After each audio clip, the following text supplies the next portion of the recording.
Assalamu alaikum wa rahmatullahi wa barakatuh. Ahlan wa sahlan wa marhaban bikum. Welcome to another edition of the Sulaimaan Ravat Show. We are coming to you live this beautiful Friday evening from our studios here in Sunning Hill, Johannesburg. It's hot, but it's summer. The last Friday in November, and in many ways they say November is kind of the last full working month of the year. So as you go into the weekend and as we officially welcome December, many people will be wearing broad smiles. They'll start counting down the days to when they go on leave and when the holidays start, and many people going to different locations within the country. There's so much to enjoy in South Africa. There are so many beautiful holiday destinations in the country. Maybe one day we'll dedicate an entire program to talking about holiday destinations within the country. At the moment, I know many people going to Turkey and going to Dubai and going here and going there for international holidays, but that's good, fine, no problem. But have you really explored this country in a holistic sense? Now, with the end of November, there's also a huge sigh of relief being breathed by many students, by many teachers, by many parents. The exams are over. The exams are over.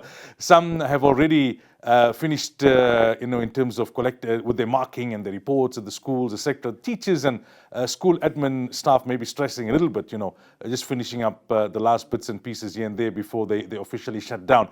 But exams have come and gone. The year has come and gone, the academic year has come and gone, and we thought it would be a good opportunity to speak education this evening as the year draws to a close. And joining us once again in studio is the spokesperson for the National Department of Basic Education, Elijah Mahlanga. He's been good enough to give us of his time during a very busy period for them. Elijah, once again, thank you so much for your time. Good evening, welcome to the program. Evening, thank you so much for affording us an opportunity to communicate. Hectic time of the year for you guys, eh? Absolutely, but we are relieved that the National Senior Certificate examinations are over and they went very well without any incident. And to us, that's a sign of progress that we're making in terms of securing them, the image, the credibility of the exams. We want every learner to know that they participated in an examination which was free of any errors in terms of major incidents that could tarnish the image of the exams. What were your greatest fears going into this cycle of matric examinations? Community protests. They're always a huge threat to us because in the last 2 years, people didn't want to understand that the disruptions were going to impact the lives of their own children. They insisted on disrupting exams. We found ourselves having to move learners from their own areas and accommodated them in other places just so exams could continue. But this year we didn't have to do that. In the Northwest last year we had problems where we had to create up to 9 camps, moving learners from their own villages and townships and suburbs because of the gangsterism that was taking place. But this year we didn't have any of such conduct. So we are happy that people are starting to understand that the exam is very important. There used to be a time not very long ago when almost every year you would wake up one morning and hear the story, breaking news, an exam paper has leaked, and then all hell would break loose. What has happened in recent years to be able to tighten up that process? Well, we changed certain things in the way we administer the examinations. One of the things that we changed was to cut down the number of days that question papers would be stored in a facility which is close to schools for distribution. So we didn't give people enough time for them to even think of stealing it and selling it. So now it's kept under a tight watch by a district or a senior official who was overseeing exams in that particular district. So we are doing that, but we also made sure that we are limiting the number of people who come into contact with the boxes in which the question papers are stored before the exam can be written. But also we went back and checked the physical environment itself, whether it was compliant, whether people wouldn't be able to break into the storage facilities and do such things. But we also employed security companies that are armed to make sure that they escort the trucks that take papers from one place to another to try secure this, because it's always chaos if learners write an exam and then we find major irregularity, then they have to rewrite again. It's millions all the time. We want to do it once and do it right. Now, whilst there was no major setback, as you mentioned up front, in terms of the matric exams this year, what were the challenges on an operational level that you encountered that you need to keep in mind going forward? Well, is the timers distribution and also making sure that we have our contingency plans in place. We came across certain situations where would be told that there are shortages of question papers and we wouldn't understand why. And officials would tell us that no, there were 10 candidates who showed up without having registered in that particular center. We always insist that candidates must register so that we can accredit them accordingly to write the right subject at the right time in the right place. But you always find someone who says, no, I was supposed to be in Gauteng, but I'm here in KZN, please help me. And we always say, it's fine, come and write, but we'll then have to count you in Gauteng, not here, because your number is not here, is there. So in such situations, we always have to provide for additional papers, and it can also disorganize our officials a little bit. It's such things, but we always need to understand people's circumstances change. They have to move from place to place. But we also had several candidates who had to write either from prison or hospital. No. And we need to make sure that we provide for them as well, because it's our duty to do so. And we also had a story of a candidate who has no body parts that could allow that candidate to write. So we had to create a special, unique machine that would enable the eyes to direct that particular tool to understand what that candidate wanted to say for that exam to happen. It's something that we didn't want to talk about. We wanted the exam to end before we can talk about this very unique thing, historical, something that we haven't done before, but some extraordinary measures had to be put in place to enable that candidate to also have an equal opportunity of writing the exams. Where was this, in Gauteng? KZN. KZN. Yes. Just for interest's sake, how was this candidate writing the exams at the school prior to matric exams? Well, you know, schools will always make a plan, but with this one, it's always difficult because it's central and it has to be in a regulated place. It cannot be anywhere. So the school had their own way of managing it, but we then had to improvise and say, how do we enable this particular candidate to write in a safe and secure environment where they will not be able to cheat? Because we also want them, even with their disability, to be able to express their natural self, so that what they obtain is true, correct, accurate, and credible, so that whoever is going to receive their results can believe that indeed, irrespective of this particular person's physical challenges, mentally, they're equal to anybody, in fact, if better than some of the candidates who were in that particular school. So we go to great lengths to make sure that everyone who has reached matric has a good opportunity to pass. What's happening currently? What's the state of the marking process? Marking started in Limpopo. They started already on Sunday because they feel that they are that organized that they could lead everyone else, which we appreciate. We always create space for those provinces that are ready to start, and we go monitor. Umalus is always there as well to make sure that the quality aspects of all the work that's been done are taken care of. So they're there, and the marking has already commenced there, but nationally, everyone will be starting marking as from today, because when exams end, marking starts. Nothing stops because it's a process that must happen. So we've given them 10 days to finish the marking, and thereafter we start putting the data together. What kind of timeframes are we looking at before the release of the results? And anything different in terms of how the results will be released this year? Yeah, the difference is that, you know, South Africans have been demanding a lot more from us in terms of reporting, to say, tell us about these candidates, this group, that group, and the other group, in terms of the different learners and the different subjects. Remember, we also introduced 12 new subjects in the curriculum in grade 12 in 2018. So we need to now generate reports that will give us a sense of what is happening to those subjects. Are learners doing well? Technical science, technical maths, and all those other subjects that sign language as well is there. And we need to make sure that we are tracking the performance of these subjects individually. So that means we need to do a lot more things. That's why we pushed the release date from the usual very first 3 days of the month of January to the 7th, because we need those 4 extra days for us to finalize the additional work that has since emerged. So that's the only difference, that we need more time now to be able to do that work. But we're still doing the good old work of making sure that we account for each and every one of the over 700,000 learners. All right, at that point, we'll take our first break. When we come back, we continue the discussion with Elijah.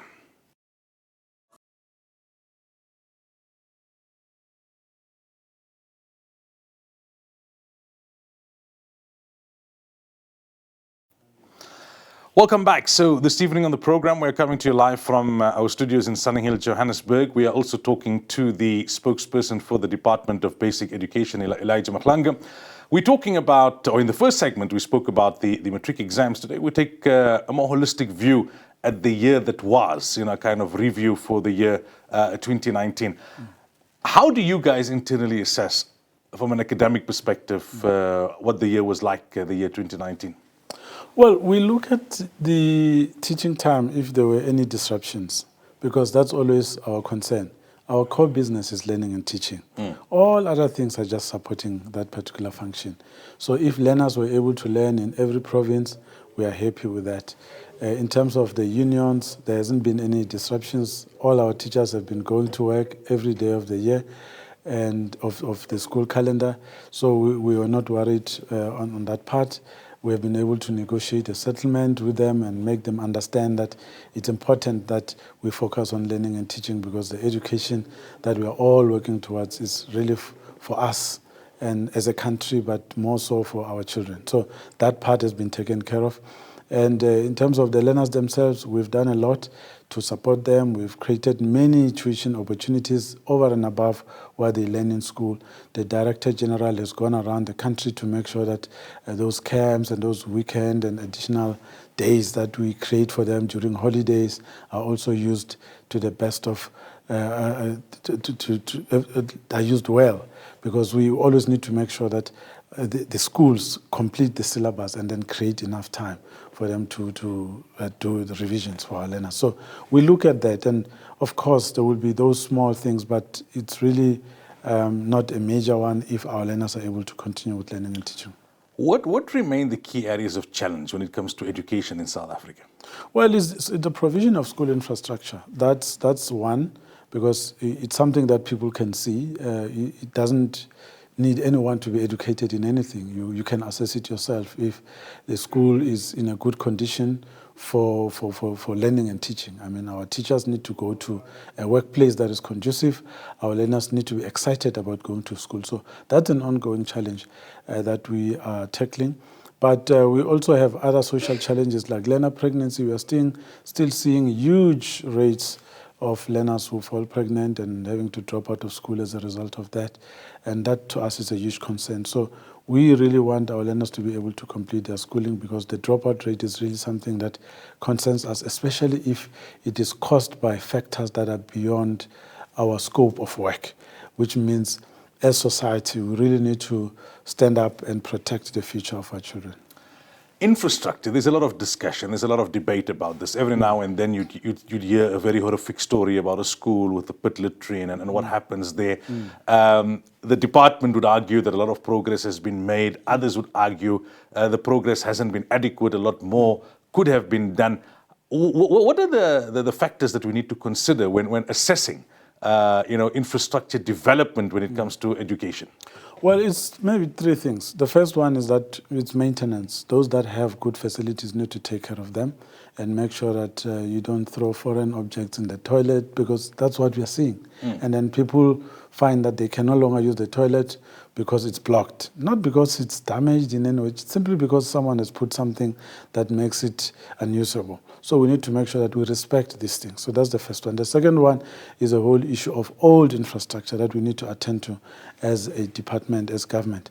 And we find that sometimes it takes us long to reach certain schools. Yes, progress is there in terms of building new schools, but we have not done well in terms of renovating and maintaining schools properly, using the budgets that we have in provinces. And we found, by the way, and the minister has said this several times, that provinces are not budgeting for school maintenance and for major renovations that will make the schools to be proper and be in a good condition for learning and teaching. But the third factor is that one of natural phenomenon where the weather blows the schools apart and us having to wait for a budget that will never come from Treasury. And now, there's been budget cuts. That will affect the work that we do. And for the learners and teachers who are in a school which has not been fixed for several years, change has not happened. But for some other kid in the other village or township where a brand new school has been unveiled and given to them, there's happiness and learning is happening. So it's those experiences that we really need to make sure that we change and balance, especially for those places where they're still waiting. Violence in schools, is it escalating? Is it stabilizing? There's all these debates about whether you need now private security within the schools. Those who are against it say it's not conducive to the environment. Others say when you have learners beating up teachers and then videoing it and the video goes viral, when you have learners losing their lives at school, we live in a very violent society. It's a reality that we have to face.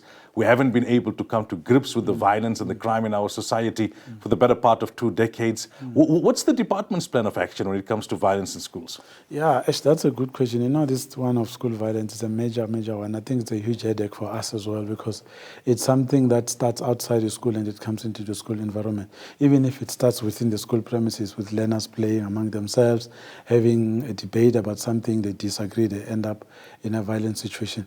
It's something that we really need to change.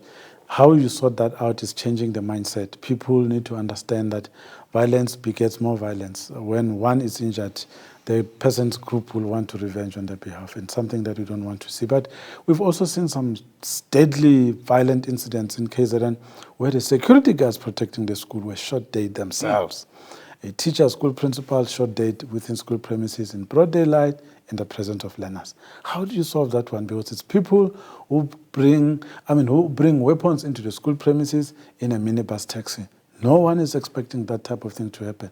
So from our side, we have what we call a school safety integrated framework, which is something that we are using as a guiding document that will mobilize all relevant stakeholders to deal with issues of education because it's about society. So we say the police, the community policing forum, the school governing body, the school principals, the teachers, the learners, everyone, religious leaders, traditional leaders, everyone, we need to come together and say, who are the people causing the violence if it's adults? Let's find them. Let's hand them over to the police and make sure that we give evidence and these people are jailed.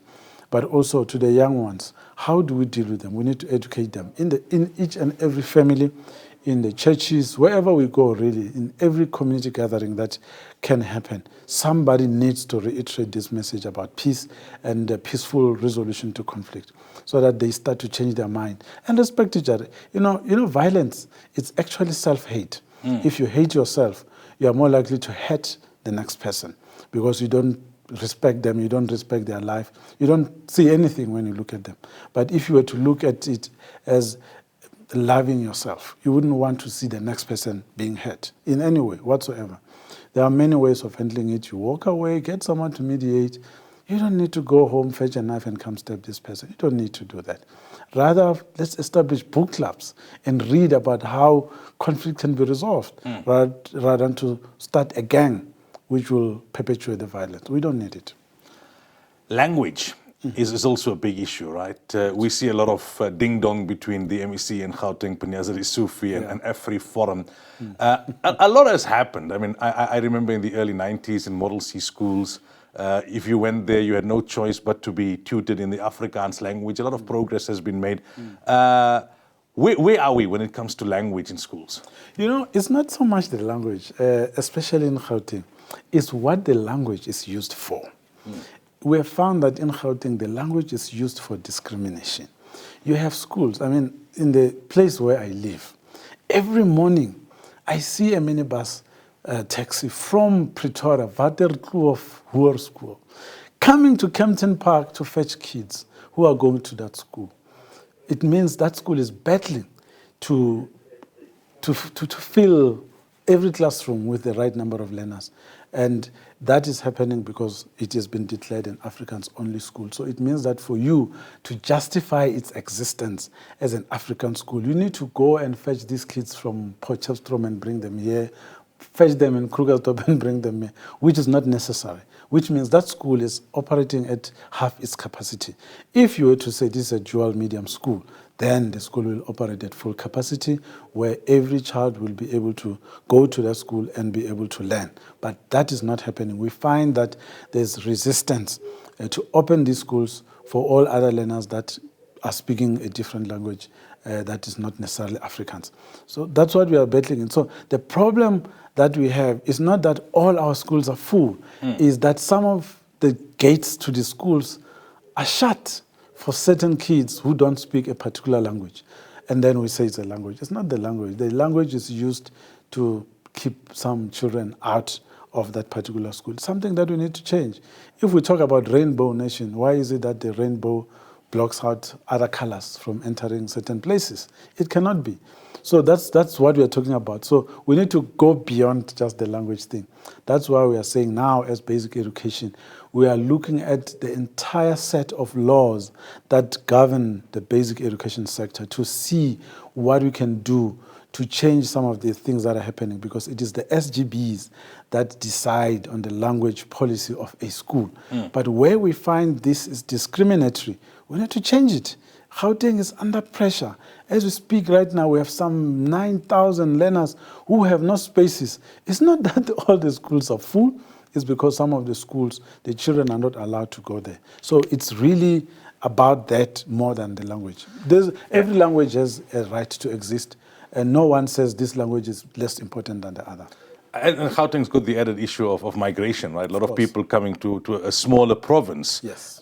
seeking, greater economic pastures, Yes. and that puts a burden on the education infrastructure in the province.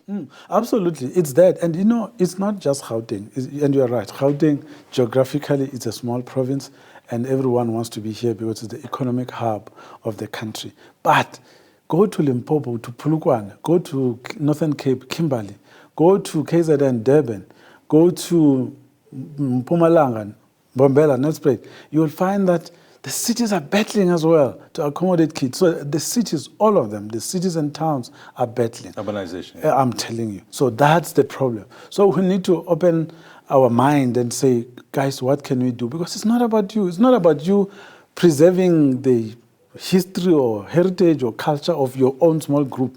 It's about this whole country. If we all want to live together, it must start by us learning together and playing together and coexisting peacefully. So it's possible. Other schools here are becoming dual medium schools. Why not you? All right, we take another break. When we come back, we continue the very interesting discussion on education with the spokesperson for the Department of Basic Education.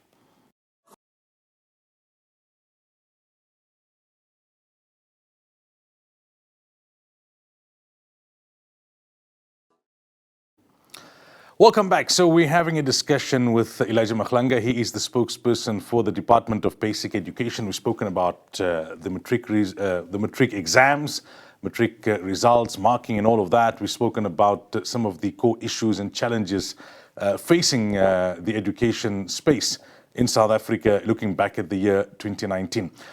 Something which became quite controversial in recent weeks and months is CSE, the Comprehensive Sexuality Education.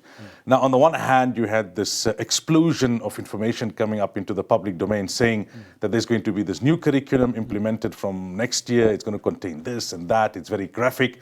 Some refer to it as soft porn, ACDP, very critical, very religious sectors. Then you had the department coming out and saying, hold it, there's a lot of exaggeration, misrepresentation. This curriculum has been placed from 2000 and it's under revision because, there are certain challenges. And the common sentiment seemed to have been that everyone acknowledges that teenage pregnancy is a problem. Everyone acknowledges, the challenge around HIV and AIDS. But religious groups and faith groups, which make up the majority in many ways in the country, were saying that, the manner in which you go about educating children in this regard is very sensitive and very important. What happened from your perspective? You used the word that you said explosion, and I think that's where the problem started, that somebody decided to set the country on fire and it exploded. Yeah. Because they did something that is unconventional. The department was piloting the use of scripted lesson plans. And in the process of piloting, somebody decided to say the department has these plans, and the plans are that they're introducing a new curriculum in 2020, and this is what's in the curriculum, which was not correct because there is no new curriculum and there's no implementation in 2020. So that lie really upset a lot of people because people thought the department was sneaking something into the curriculum without consulting people, which was not true because we have never done it. I've been challenging people to say, show us one thing that we've done without consulting. And they found that there's nothing. It is because the department always consults. But by the time we consult, you would have tested something so that we're able to say to you, we believe it should be done this way because we've tested it, and this is the feedback that we are getting from the pilot. So same with the comprehensive sexuality education. We took the same curriculum of 2000, and we're using it to test the scripted lesson plans because that's the only thing that was not there that we felt was missing in terms of the delivery of the life orientation, life skills curriculum, which is already in place. So somebody decided to go ahead of the department and prematurely told people about a pilot and presented it as though it were a preparation for implementation, which is not true. So people became upset as a result of that. Not that we didn't consult. The people where the pilot is being done, from the parents to the learners to the teachers and the immediate society, have been consulted. The SGBs in those areas, even religious leaders in those areas, 5 provinces, 1,500 schools, they are aware and they actually made input. But it's a smaller group, which is important for piloting, so that when you prepare for a full-scale implementation, you have had a good sense of how people are feeling about it. There's no way that we're going to do something without informing parents, without informing South Africans. Yeah, I think that's a very important clarification. So, in other words, there's no new curriculum being implemented in 2020. What kind of time frame are you looking at? If you're piloting something, in terms of your internal preparations, when are you looking at this post the consultation process to be implemented? I like that question because of everything that we've done in the basic education department, this has been the slowest pace that we have piloted anything. I'm saying this because the pilot started in 2015. 2015, and we've still not implemented in all provinces. And we are out of 25,000 schools, we are still piloting in 1,500 schools. So there's no forcing these LSLPs to schools or parents or anybody. Instead, we are testing it slowly because we understand it's a sensitive matter that needs to be handled with the greatest care possible. That's why we felt we needed to choose particular areas where there are high incidents of bullying, high incidents of peer pressure, gender-based violence, HIV infections, as well as learner pregnancy, so that we test it in those areas to see if indeed it's going to work. So we are a long way before we can implement because we need to have that conversation with South Africans. Now, you've made 2 clarifications. The one is that this is a pilot and consultation will still take place and it's moving at a slow pace. The other is, I think the department took out a statement saying a lot of what was mentioned in the media, that this is what's contained, even in the pilot, has been exaggerated. However, just to get a sense that in this pilot, are there instances where young girls are taught about how to insert a female condom in a very graphic way? There was this one message doing the rounds that grade 4 learners will be taught about how different private parts are inserted and what is ejaculated and how the parents will feel. Is there any truth to that? If there's an exaggeration, is it a gross exaggeration or a slight exaggeration? Because that is the kind of discourse that people have been having of late. It's a combination of all the things you've said. In some areas, insofar as grade 4 is concerned, gross exaggeration. In the other areas, yes, slight exaggeration. So what happened was that the lobby groups or the individuals or the fake news producers used a combination of truth, lies, and total fabrication to create an image of what the department was doing. So in grade 4, 5, 6, there is no such thing. It's only in grade 7, because that's when the kids enter the puberty phase and things started to happen in their bodies, and somebody, we believe, needs to talk to them about the changes that are happening. Even that is done in a sensitive matter that is age appropriate in terms of the content that is given to them insofar as that part is concerned. But some of the images that were distributed were completely fake. One was saying as the department will be distributing condoms as part of stationery, something that was, I don't know where it came from. People, they have got a lot of time. If they could use that time for constructive purposes, I think we would be far as a country. And another one was also showing an image from a book that we don't even know, a book that we haven't had in the schooling system whatsoever. And they write to say, this is a page from a book that the department will be using in 2020. So that got a lot of people upset, unnecessarily so, because it's not true. So we felt that we needed to correct that. Moving away from the specifics and some of the more overarching issues, whatever program you're going to have for CSE, right, when you're going to be discussing or educating learners about sex and sexuality, there's going to be this debate about what is the parents' domain and what is the school's domain. Many seem to be leaning to the argument that the school wants to do too much in this regard, whereas this is more of the parents' responsibility. Yeah, we wish the parents were as active as they claim to be in the protests, because we are the people that take care of their children. And we hear the types of questions that their children are asking us, even the kids that are in primary school. So we know that they're yearning to know, they're yearning to get answers to the questions that they have. And they're not getting these answers at home, because there it's difficult to have these difficult conversations, these complex conversations about these things, and parents don't know how to handle these things. So that's the one reality. As much as parents say, no, this is our domain, but are you really playing your role in your domain? The answer is no, because the numbers are showing. The learner pregnancy is rising. HIV infections among 14 to 16-year-olds increasing as well. So the question that we're asking is, are parents really doing their job? And to the religious leaders, we say, are these really the people that you're preaching to? If these are the people you're preaching to and the problem is increasing, it means there's something wrong with the work that you're doing. Maybe yourself, you need to look at the way you're delivering the messages. I read a stat somewhere where they say about 80% of South Africans are people of faith. Now, on the one hand, technically, we are a secular state. On the other hand, the freedom of religion is enshrined in the Constitution, and people have the liberty to believe in what they believe in and to share those values with their children. How do you go about balancing things then? For example, you've got LGBTQ, you've got homosexuality. From a secular perspective, there's a particular understanding. Religious communities, the three major faiths have very strong views in that. And I don't want to talk about advocating hate or anything of that sort, but in terms of whether it's right or wrong. Now, when you draw up a syllabus around these things, how do you find the balance? Because you've got the vast majority of South Africans who subscribe to a faith. On the other hand, within one classroom, you'll have children who come from Muslim homes, Hindu homes, Christian homes, Jewish homes, secular homes, agnostic homes, and you're a secular state. What's the thinking within the department on how to approach these issues? Yeah, I wanted to say it's easy, but it's not easy. But what has helped us are some of the court cases that we've had where we have lost as a department, where a learner said, I don't want to be identified as neither a boy or girl. What do you do? Because this person wants to be intersex or transgender or whatever. What do? You have a court case which you need to comply with. And that court case is not informed by religion. It's informed by that person's rights. So you need to do what's right for that learner, so that that learner feels at home, they want to be comfortable in this environment. So we look at that and we say, okay, here's a court case, factor it into the curriculum writing.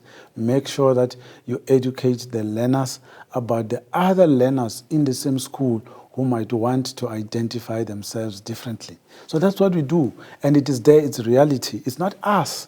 It's these learners who say, no, I'm accepted at home as gay or lesbian. The school must therefore adjust itself to make sure that me too, I'm taken care of. So it comes from the society. We are not creating anything as a department. we are reflecting what society is demanding of us. As we speak right now, we have no policy on this LGBTQ thing in school.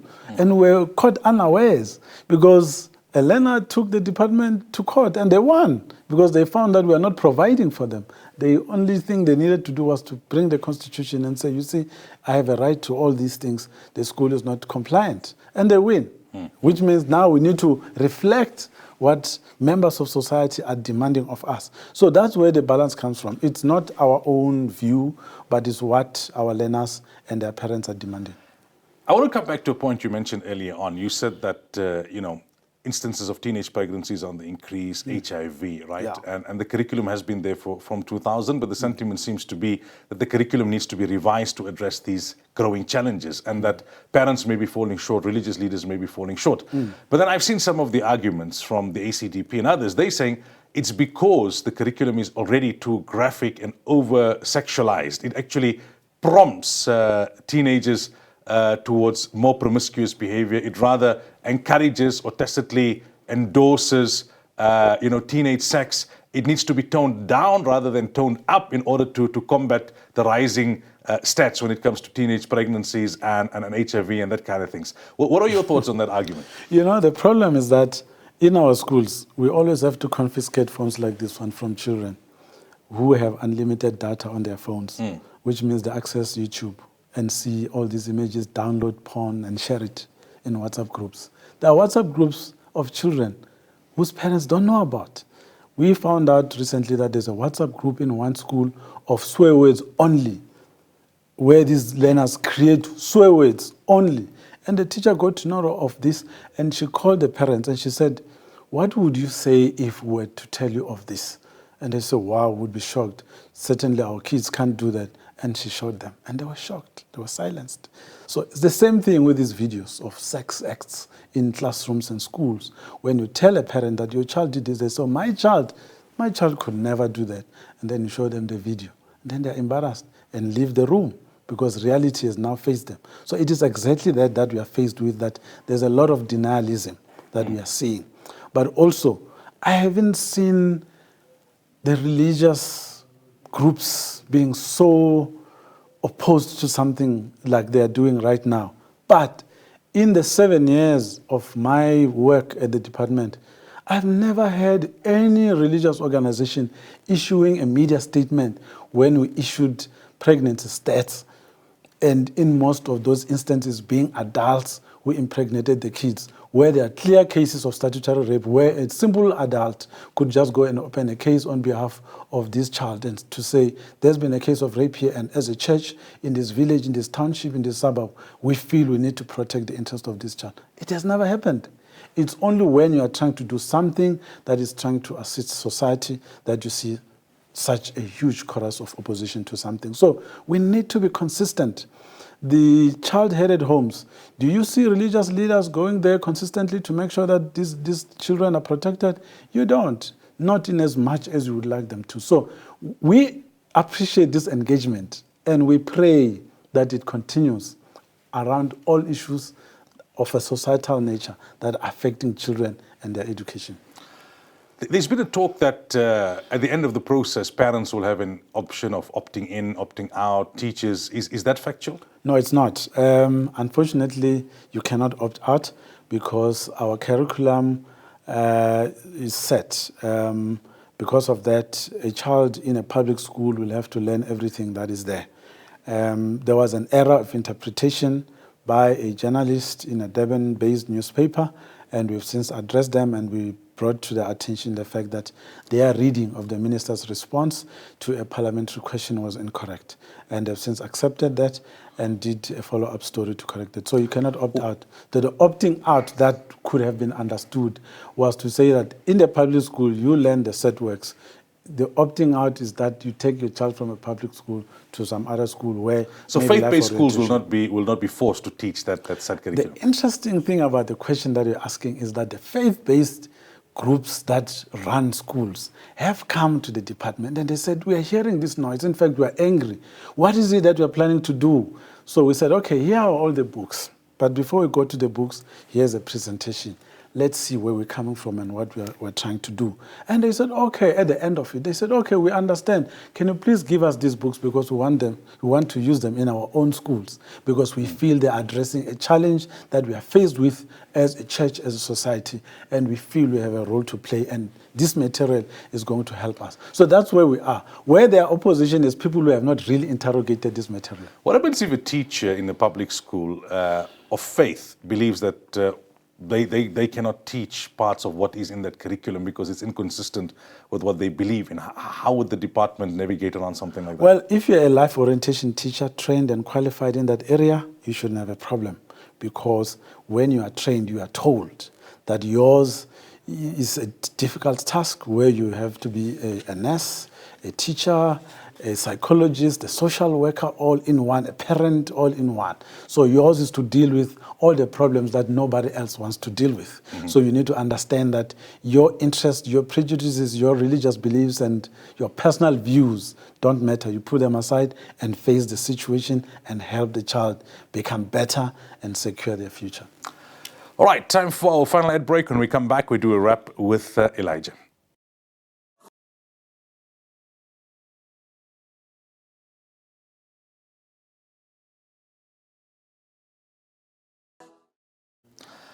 Welcome back. So we've been having a very interesting discussion with Elijah Mahlanga, spokesperson for the Basic Education Department. And in the last segment, we were speaking about all of those rumors pertaining to sex education and sexuality, and when it'll be taught and how it'll be taught, and additions to the curriculum, and a lot of clarification was given in that regard. Just one more thing before we conclude. There's been also some talk now that there's a new law in place, or that the department wants to implement this rule that in public schools, the SGBs would not be able to collect funds independently to top up the salaries of teachers.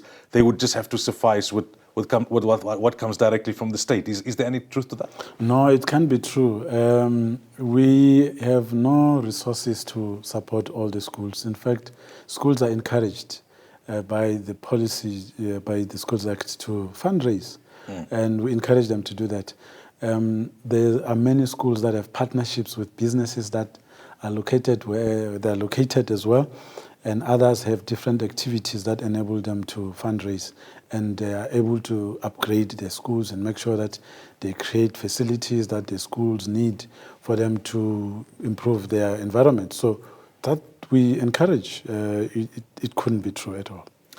Finally, then, what's your message to parents, to teachers, to school administrators, to SGB members as the year now closes, as we go into the holiday period, and then as we get ready for the new academic year 2020?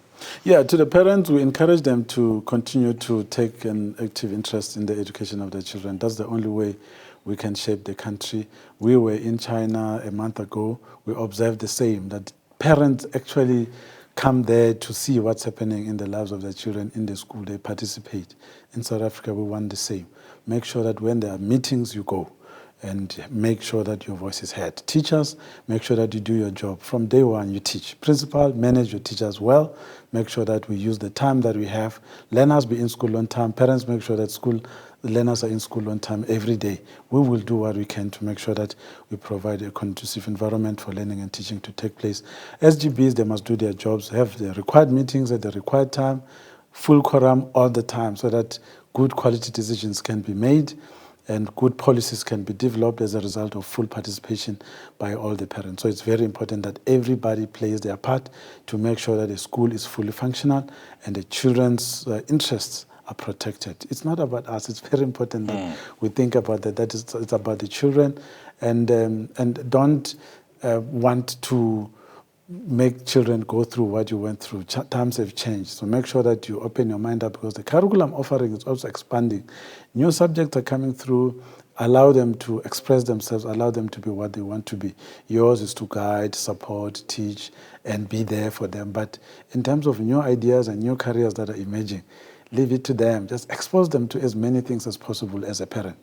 Schools must also take these kids to exhibitions, to career expos, and make sure that they have as much access to information as possible. And communities, please, December, it's a very, very difficult time for us in schools when they are closed. Every year in January, we have reports of break-ins in most schools. You are told computers were stolen and damage has been caused. Learning and teaching cannot commence from day one, and that's a problem. So please, let's protect our schools. It's not security guards, it's not the police, it's us. The school belongs to us. We know that in many places, schools are used for funerals, for weddings, for organizations that meet, and all sorts of celebrations and events and ceremonies. They happen in school. So it's in our best interest that we protect the school. So let's do that. Everyone plays their role. That's the only way we can protect the future of the country. Well, all the best to you guys. Whilst teachers and learners will now go and enjoy a 6-odd-week break, you guys will be working very hard up till the point that the matric results will be announced. Yes. But all the best, and thank you once again for taking out the time and speaking to us. We really appreciate it. We appreciate the opportunity all the time. Thank you so much. Have a good evening and a great weekend. Great stuff. You too. To the viewers, until next week, inshallah, fi amanillah, assalamu alaikum wa rahmatullahi wa barakatuh.